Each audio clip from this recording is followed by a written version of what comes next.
Hey, Chris here, and I want to share a quick story with you about trying to come back to the ways of the wild in this crazy world that I often find very challenging. And I actually disagree with a lot of how it works.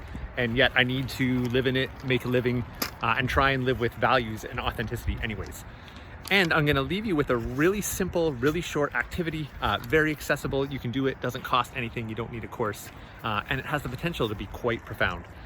So I'm going to look at my notes a little bit here. I'm going to try and keep this as quick as I can to respect your time. So let's go on this quick little journey together.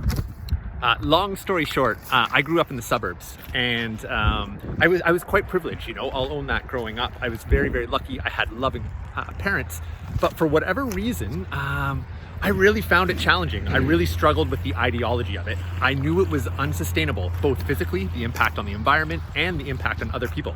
Other people had to struggle for the comfort that I had, and I became aware of that pretty young. And emotionally and mentally, it seemed unsustainable too. You know, all these people with money on the edge of burnout because it just didn't make sense. So that sent me on a journey, and you know, like many people, I actually rebelled pretty hard. So I went off to college and I literally dropped out after my first semester and spent several years on the road traveling North America, trying to learn from as many people as I can, studying permaculture and survival and all of this different stuff, and met some amazing mentors along the way. And in all of that, probably one of the most life-changing things for me was when it started to be revealed that there was a language in nature that was around me being told all the time. Nature was actually talking to me. And even though I spent a lot of time in the outdoors, I was actually completely oblivious to this most of my life. And this was just like, you know, paradigm shattering. And it was really what I was looking for. And I think a lot of people are looking for like this deepness in connection, this richness that we know exists. But if we're not mentored in it, you know, there's this saying that we don't know what we don't know. And we can't see what we don't know exists. And until somebody opens that door, we're just blind to it. So I was fortunate to have many different people begin to open that door for me.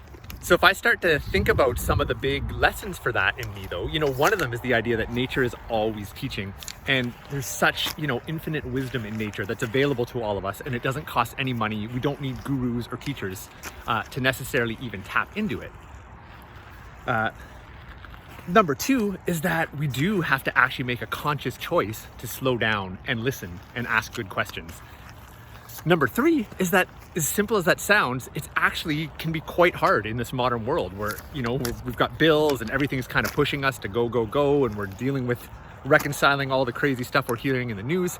And then of course there's that other piece of like, if we don't know what we don't know and we can't see what we don't know exists, then, you know, it might be right in front of us and it's not even there, you know, and that's super real.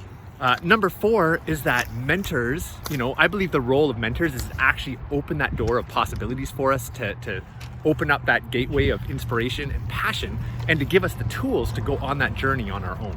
So to me, that's really the role of mentors, not to necessarily be the ones with the answers, just to be the ones that open the door and kind of help us along the way. But it's up to us to ask good questions, to put in the time on the land, to listen deeply, both to the natural world, but also to what's inside of ourselves.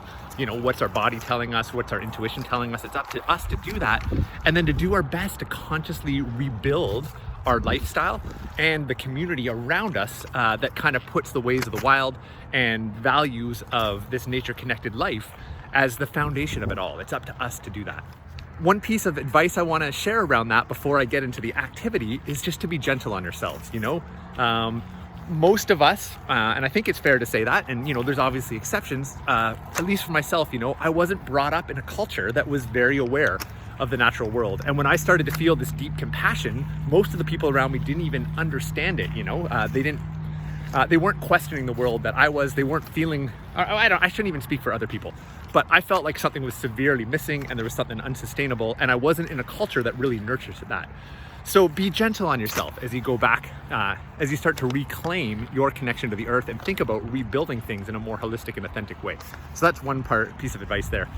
So let's share this little activity that's actually quite simple and quite profound. So again, it starts with this idea that we don't know what we don't know. And I'm gonna invite you to go out on a walk in your neighborhood. Doesn't matter if you live in the middle of the city, doesn't matter where you live. This takes no money. It doesn't take a mentor or a guru.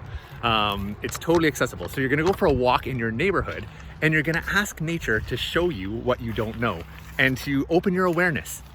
And to do this, I want to invite you to completely empty your cup and go out there with child's mind, right? Just be super, super curious and forget everything that you do know to ask nature to show you what you don't know. And we're gonna do this through our senses. So when you get outside and you start to go on this walk, I want you just to start noticing things that you haven't noticed before. And I guarantee you, walking down your street, there's stuff that you walk past every day that you haven't paid particular attention. Be curious about it. So for example, I'm literally in this parking lot that I come to all the time, and I've actually never noticed that deer walk through here. I just found deer tracks on the back edge of this parking lot for the first time ever because I'm doing this drill. So maybe you notice something natural, maybe it's something human, you know, you just notice something about a building or whatever. Just notice stuff that you don't know. And then I want you to hear things that you don't usually hear. You know, stop and really listen. You know, and what subtle sounds are there, or obvious sounds, you know, that you maybe haven't noticed before. Use your nose and really smell and take that in, and use your senses and feel, you know, and maybe that looks like going up to a plant that you haven't really explored much before. And look at this one right here.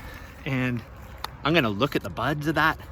I'm gonna feel it, I'm gonna smell it, you know, and I'm just gonna explore something with all my senses that I haven't actually explored before.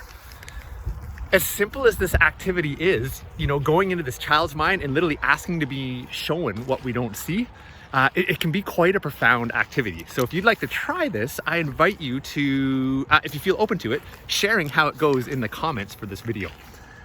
The last thing I want to share before I let you go right now is that, you know, there's so many teachers out there, and nature to me is, you know, the ultimate teacher. It's kind of the source of so many things. So I encourage you, you know, to find mentors, to find communities, to rebuild around you a supportive community to help you go on this deep journey if you're feeling called, if this really resonates with you. If you do connect with kind of me, and I love helping people go down this journey and go deeper as well. If you happen to live in Ontario, Canada, you also might enjoy what my wife Laura does through her business Wild Muskoka Botanicals. She has a program called the Wild Medicine Program, and it's kind of like my Ways of Wild, but it's focused fully around plants. So building relationship with plants, learning about foraging, taking your health and well-being into your own hands by, you know, studying folk herbalism and, you know, making tinctures and salves and all those kinds of things. But these are all taught from a relational perspective, letting nature be the guide, building relation with the plants, and with the ultimate respect for land stewardship, not just human needs. And you would like to actually come spend time with myself, we have a group called the Ways of the Wild Guild. We meet once a month on the land, and we go out and practice earth-based skills, nature connection, awareness, tracking, naturalist stuff, ecology, as well as self-reliance skills to become less dependent on this infrastructure that we believe is so unsustainable in the first place. That's the Ways of the Wild Guild at chrisoutdoors.ca. So check out Ways of the Wild, check out Herbal Medicine Program. Oh, and there's one more, Fungi is Kin, also on wildmuskoka.com. And it's kind of like what I just described with the Wild Medicine Program, but it's all about building relationship with the fungi kin, which plays such an important role in the ecology of our planet. So I'm gonna leave it there. So nice to connect. I'd love to hear from you in the comments if you do that activity or anything else you'd like to share. So, so much gratitude for this day and all of its gifts, and, you know, recognition of the challenges in this world and the work that needs to be done. You know, it's not a fair place. As somebody that's come from a fairly privileged background, I feel it a responsibility to lean into some of those heavy parts of the world too, and do my best to reconcile it in my own mind, but also to try and support other people in it. So I'll leave it there.